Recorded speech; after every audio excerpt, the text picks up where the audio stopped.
منیزہ کیا جب کوئی پسند آئے تب ہی شاعری کی جاتی ہے؟ ویسے کرنا منع ہے کیا؟ اس نے پوچھا تو سب اس کی طرف ہی دیکھنے لگے۔ نہیں یار، منع تو نہیں ہے، لیکن ہوتا تو یہی ہے نا، جب کسی کو کوئی پسند آئے تبھی اس کا دھیان شاعری کی طرف جاتا ہے، ورنہ کوئی کچھ بھی کہہ دے، دل میں تو کچھ ضرور ہی ہوتا ہے۔ منیزہ نے خاصے عجیب انداز میں اس کی بات کا جواب دیا تھا، اور وہ دن تھا اور آج کا۔ میرال نے اسٹیٹس وغیرہ پہ شاعری کرنا چھوڑ دی تھی، حالانکہ اسے بہت زیادہ پسند تھا شاعری کرنا، پر لوگوں کی بات کو اور سوچ کو کوئی نہیں بدل سکتا۔ بخشش جب ہے تیرے اختیار میں خدایا، پھر لوگ کیوں امتحان لیتے ہیں؟ چاند کی چاندی اس کی یاروں کی تلخیوں سے مل کے پھیکی سی پڑ گئی تھی۔ وہ جب سے اپنی نظریں اسی چاند پہ ٹکائے ماضی کو سوچے جا رہی تھی، کھڑے کھڑے اس کی ٹانگیں بہت زیادہ دکھ گئی تھیں۔ وہ اپنے کمرے میں آئی اور بستر پر لیٹ گئی، پر نیند کا کوئی شائبہ اس کے چہرے پر نہ تھا۔ اسے راتوں کو آرام سے نیند نہیں آتی تھی۔ یہ دسمبر کی راتوں میں سے ایک رات تھی۔ سردی اپنے عروج کو پہنچی ہوئی تھی۔ ایسے میں اسے وہ راتیں یاد آئی جو کبھی اس نے اس کے ساتھ گزاری تھی، وہ جو اسے اپنی زندگی کہا کرتا تھا، اور وہی جو اس سے اس کی زندگی لے گیا تھا، اس کی محبت جس کے نکاح میں وہ تھی۔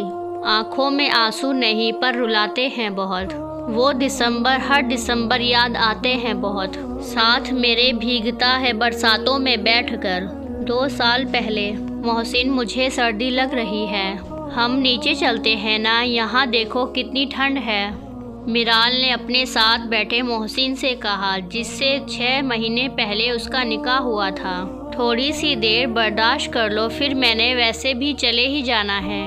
سردی کو نظر انداز کر کے دسمبر کی راتوں کی خوبصورتی میں غور کرو، پھر تمہیں یہ سب اچھا لگے گا کہ جانے کا دل ہی نہیں کرے گا۔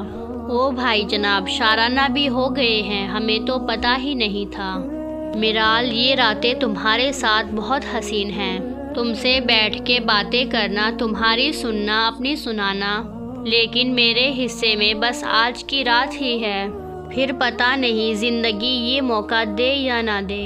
محسن کے ایسا کہنے پر میرال اس سے ناراض ہو گئی تھی، اور پھر وہ اسے منا کر چلا گیا۔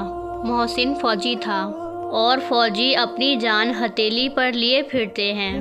جب محسن گیا تو اس کا دل بہت گھبرا رہا تھا، اسے الوداع کرنا بھی مشکل تھا، پر اس نے کر دیا، اور اس وقت وہ اس بات سے انجان تھی کہ وہ اسے ہمیشہ کے لیے الوداع کر رہی ہے۔ محسن کے چند دن جانے کے بعد ہی وہ شہید ہو گیا، اور یہ خبر اس پر پہاڑ بن کر ٹوٹی تھی۔ وہ اس سے کوئی جنونی قسم کی محبت نہیں کرتی تھی، پر نکاح کے بعد دل بس اس کا ہی ہو کر رہ گیا تھا، اور یوں اس کی زندگی میں شامل ہونے سے پہلے ہی چھوڑ جانا اسے توڑ گیا تھا۔